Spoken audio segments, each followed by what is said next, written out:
За барилга байгууламж бүтээн байгуулалтын их ажлын хажуугаар бас захиалагчдынхаа зарим нэгэн захиалгыг бас үе хийж байгаа. Гэхдээ ерөнхий бол зоог шуус эдээ ундааны захиалгуудаа бол ерөнхийдөө бол зогсооцсон байгаа.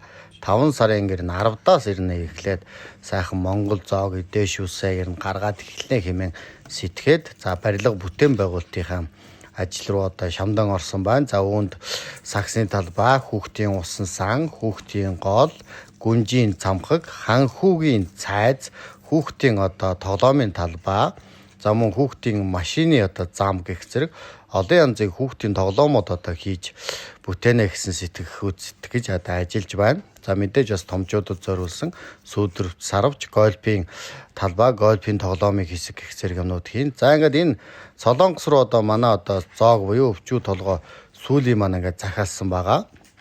За ингээд яснаас нь болгоод сайхан чанаад янзын сайхан чанж бэлдээд яснаас нь салгаад вакуумдад тэгээд явуулаад өгөөрэй гэсэн дагаа ингээд захиалга бэлдэж байна. За ерөнхийдөө манай өвчүү толгойг бол сүүл 90 зоог могийг бол үе гадаад руу бас авдаг.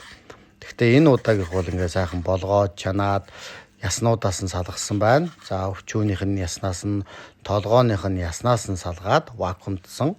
За сүүлийн нь болохоор тэр чигээр нь ингээд явуулсан байж байгаа байдал байна.